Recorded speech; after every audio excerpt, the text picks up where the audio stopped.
Hey everyone, this is the first video in a series where I'll be explaining all the concepts in Crystal PvP, and this is the first video where I'll go over the fundamentals of the kit, all the items in it, what they're used for, all the mechanics of the explosions and everything. In future videos we'll go over more strategies and tactics and ways to improve. I would actually encourage players of all skill levels to watch to the end, because what we'll be showing in this video is basically the building blocks of vanilla PvP, and no matter your skill, it can help you improve. Alright, so first let's get into it, and first we'll be talking about the crystal, basically the staple of vanilla PvP. It's pretty well known that generally if you're below the crystal at a level below it, you'll only do about 1 heart or so in the right armor. And if you're at a level even to it, it'll do almost all your health. So you generally want to be below it, but most people don't really know why this happens or how or stuff like that. So basically, the actual mechanics of it are relatively complicated, but basically you could think of it like drawing a line from the very bottom of the crystal there to the bottom of your own hitbox. Like the very bottom middle of your own hitbox. If you draw a line between the bottom of the crystal and there, that's what's important, and the distance of that matters, and if there's basically any block in the way. And that's why this obsidian here is actually blocking most of the damage from the crystal. So that's why if I explode this, I only take about 1 heart.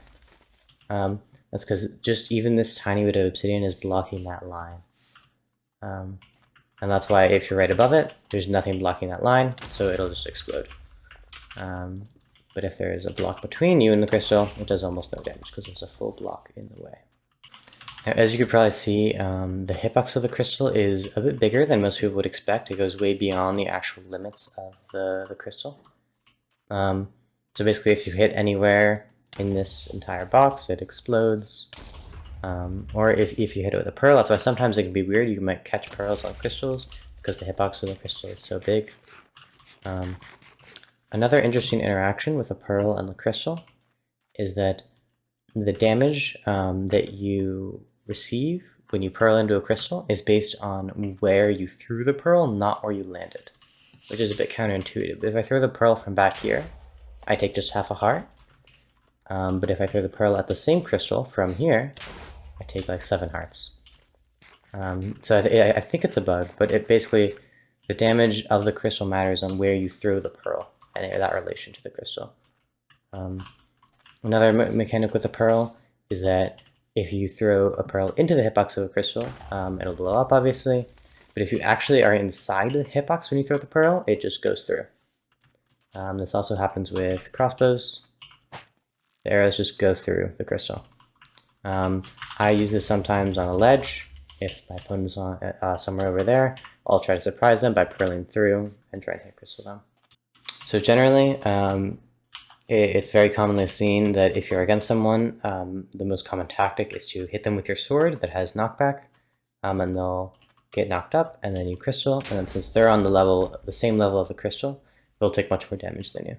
And that's basically the basis of all vanilla PvP. Okay, moving on to the anchor. The anchor is loved by some, hated by others. It's relatively controversial, but it's becoming more and more meta. More and more people are using it and becoming accustomed to it. It functions actually almost the exact same as a crystal, except it does a bit less damage. And since with a crystal you can only place it on obsidian and bedrock, it's always going to have something below it when you crystal, so it has that something to block most of the damage. But the anchor you can place anywhere, and it's a solid block instead of an entity. So for example, you can place it on the bottom of something. You don't need to place it on the top. So it kind of is more versatile, especially in holes. But you can basically treat it the same way. You can think of the bottom middle of the anchor. If you draw a line from that to the bottom middle of your hitbox, that distance is how much damage it'll do. And if it's blocked, like this, for example, it'll do almost no damage. But it actually does explode the entire floor because, like I said, it's not blocked by anything below it. Whereas the crystal is blocked by the obsidian, so it doesn't do any damage to the floor. Anchors change the entire game dramatically, really. especially by creating these holes. It's just an entirely new environment. And I think it's more fun personally, but some people hate it. In these holes, there are a lot of different mechanics you can use. Even just like if I put an anchor here, if you make that line again, it's blocked by the sandstone, so I'll take basically no damage again. And you can use all these little features, and you can even place here and block yourself up automatically. And it allows you to get much more creative with how you place your anchors instead of just on a flat surface. Even if I'm high ground and the opponent is low ground, I can place an anchor low ground and explode it. There's just a lot more ways you can use it.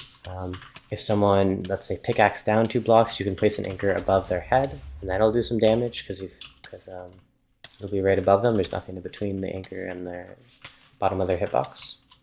I'll be talking more about how the interactions between the anchors and the crystals work in some of the next videos in this series. And anyway, we can move on now to the other items in the inventory. So everything basically has pretty standard enchantments. The sword, it has knockback 1 and no fire aspect, and of course the sharpness 5. The knockback 1 is to knock the enemy up, because without knockback, the enemy actually, if you just hit them normally, they don't actually go up a full block, they only go up about half a block. But the knockback 1 makes it so even if you're not sprinting at them, they still go up half a block. And it's actually better than knockback 2, because knockback 2 often knocks them too far away from the obsidian for the crystal to do any real damage. The crossbow, it just has multi-shot and quick charge. Quick charge so you can charge it up faster, and multi-shot so you have a higher chance of hitting it. The crossbow is combined with most typically slow-falling arrows. You can substitute this with a number of arrows. It doesn't need to be slow-falling. You don't need to have any arrows, in fact. The most common is slow-falling, just because the pure actives, because of the mechanics of a crystal, the lower you are, if you have the low ground, you're just generally going to be better, and slow falling makes it harder for you to get to the low ground. For example, if I'm here in a hole and the opponent is below me, it takes a long time for me to get to the bottom of the hole, and the opponent can pretty easily crystal me in that time. Whereas if I don't have slow falling, it's pretty easy for me to drop down. A lot of people have a misconception that the reason why slow falling is good is because it's easier to hit crystal. Although this can be true on high pings, it's really not in my opinion, the greater purpose of it.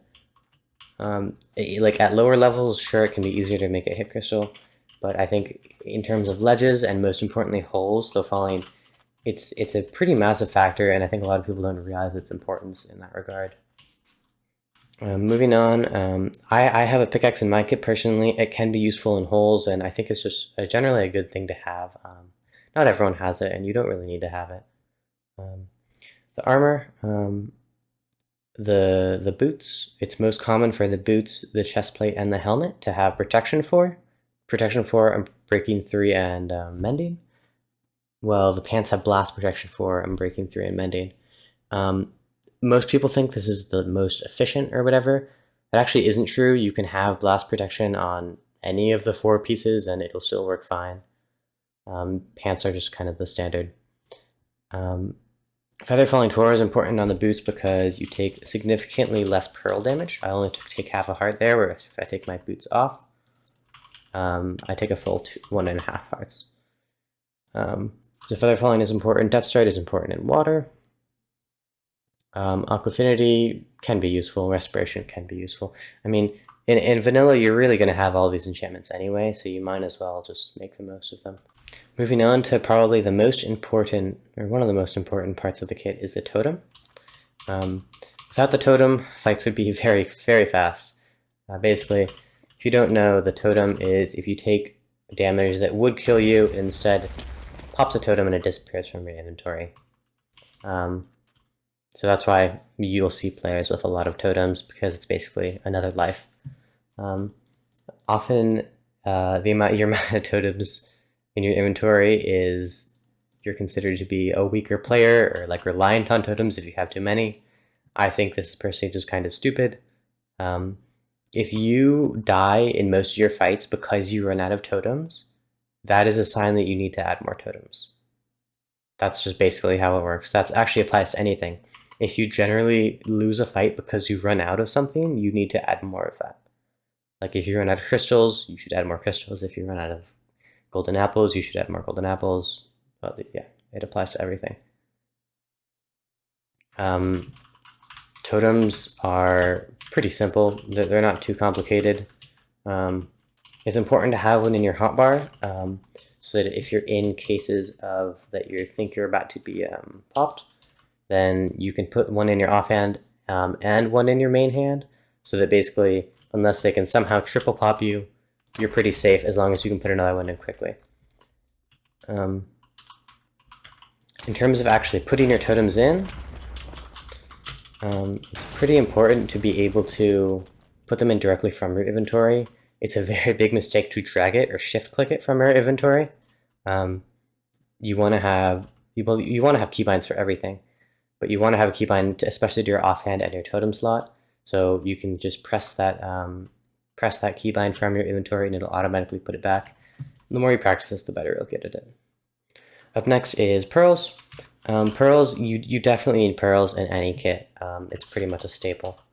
It's just the easiest and quickest way to move around. It only spends about half a heart. Pearls can be used in a lot of ways, and I think as a general, one of the most common mistakes I see in less experienced players is not pearling enough. They'll maybe only pearl, like do a really long pearl when they want to like repair their armor or something. I think you should be pearling all the time. Whenever you want to get somewhere quickly, you should be pearling. It's just a great way to initiate, a great way to run away. You can do so many things with pearls, and I think they're undervalued even.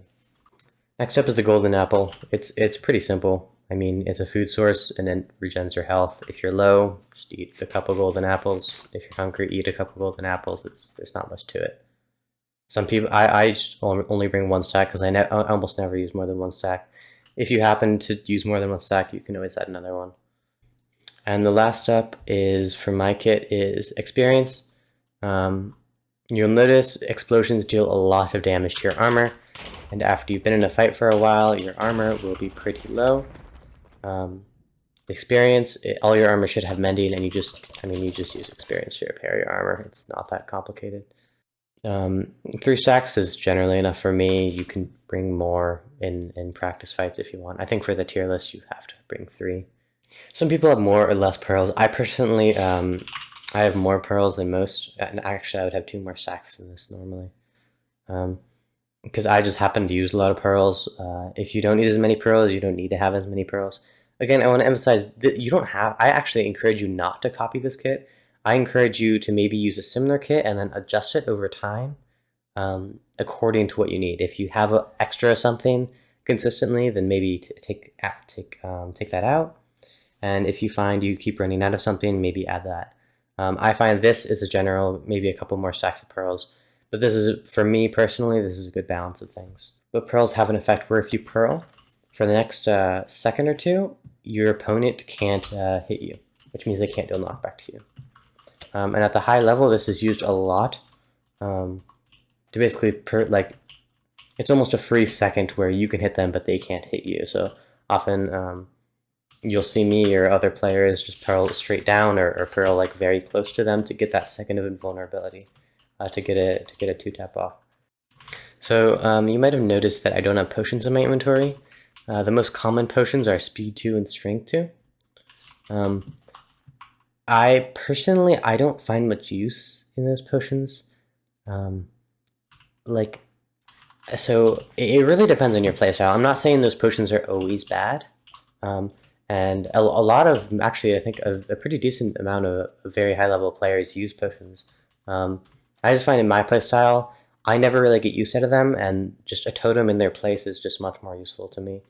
But if you think that they're useful to you, then by all means go ahead and use them. Just make sure that you remember that whenever you die, if you die because you run out of something, you need to get more of that thing.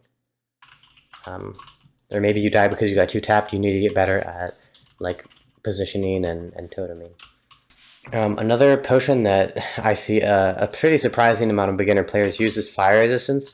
Fire resistance is by far the worst potion you could possibly use. Well, not the worst potion, but it's really just a big mistake. at the surface, it might seem good because you're preventing damage. Because if you take fire damage from a hole, you'll just taking damage, so fire res will help. But actually, fire damage is helpful to you because I explained this in my 2-tab video that you can watch if you want. But when in that brief moment when you turn red from the damage tick that fire gives you or anything gives you, you can't be hit up with a sword. So basically, if you're on fire, there's like a 50% chance that they can't even hit you with a sword, which is a big advantage for you if you're on fire. So the fact that you would sacrifice multiple inventory slots to take away an advantage from yourself is, I mean, it's just a bit silly. If you made it this far, thank you for watching. Leave a comment if you have any questions, and I will see you sometime in the future.